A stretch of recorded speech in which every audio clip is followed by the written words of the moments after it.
The Spanish constitutional monarchy was very unstable and lacked from public support by the beginnings of 1920, mainly because the unfairly elected parliament was not introducing reforms to improve living conditions in Spain. Consequently to this, riots, protests, and demands started. This is when Miguel Primo de Rivera, a military official, raised to power through a military coup in 1923. He was working alongside with the king because although his government was failing, he still represented a long-lasting tradition in Spain. As an attempt to respond to population's demand, he introduced reforms that mostly benefited the low social class and reduced the power and influence of the high class. These reforms reflected the strong social class division. Primo Rivera was unable to solve Spain's socio-economic problems, and so he became unpopular very quickly.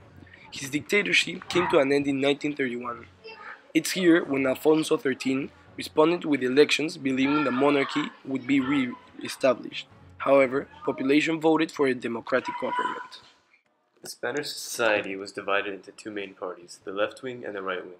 The nationalists, or the whites, from the right wing party were led by Francisco Franco and supported by the army, the church, Franco-Fascists Party, and monarchists. Its aim to restore back the monarchy.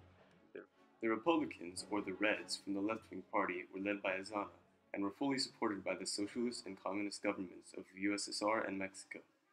Its followers were anarchist and landless peasants who wanted a moderately capitalist liberal democracy. They were strong in the industrial regions of Austria's Basque.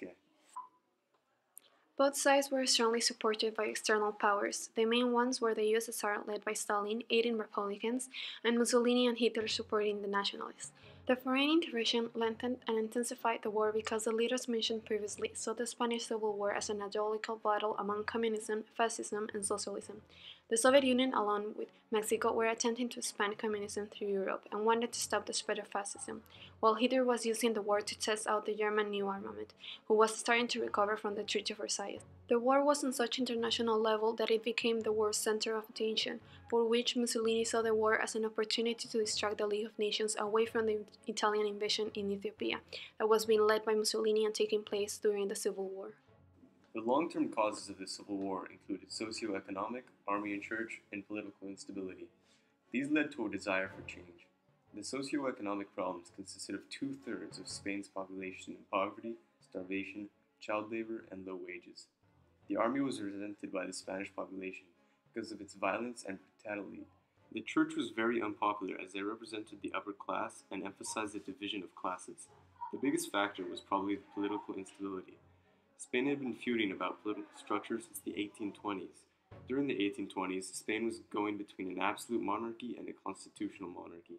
By 1871, the Spanish army had taken back control of Spain and once again made it into a constitutional monarchy. It is apparent that many uproars and riots were a direct result of the political instability. The short-term causes are mostly credited to the left-wing party winning the 1936 election. Almost immediately after, the right-wing party was working up a coup with the military to regain control. When details of the coup were discovered by the left-wing party, the right-wing party moved to a sooner date, July 19, 1936. This was the start of the Spanish Civil War. The war at the end was won by the nationalists because the Republicans failed in four main areas: political, economic, military, and international intervention. There was a political disunity among the Republican side because of their different ideologies. The communists and socialists who both believed the revolution should be postponed until after the war, and the anarchists who argued the war can only be won through the revolution. Therefore, the communists wanted victory in war, anarchists wanted a revolution regime.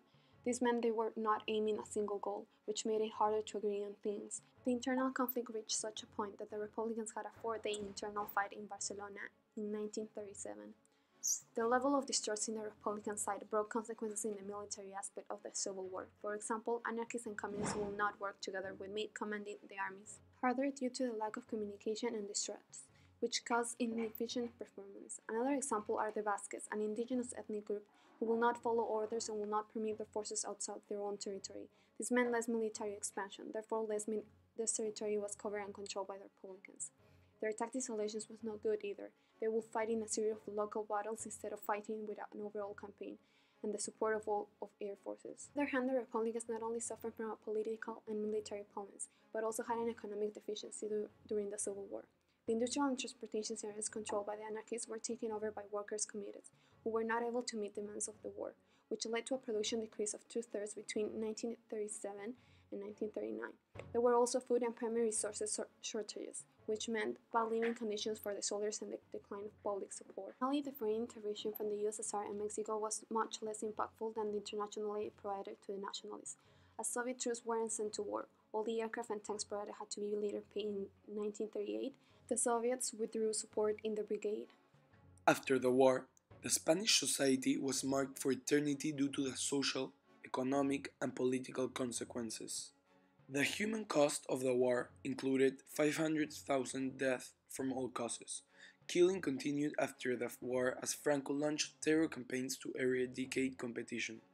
Thousands of Republicans were held in concentration camps and prisons, and Republican children were taken from parents to be re-educated. Women had a greater role in the war, as employment rose. A massive debt to the foreign countries led to a huge inflation and unemployment.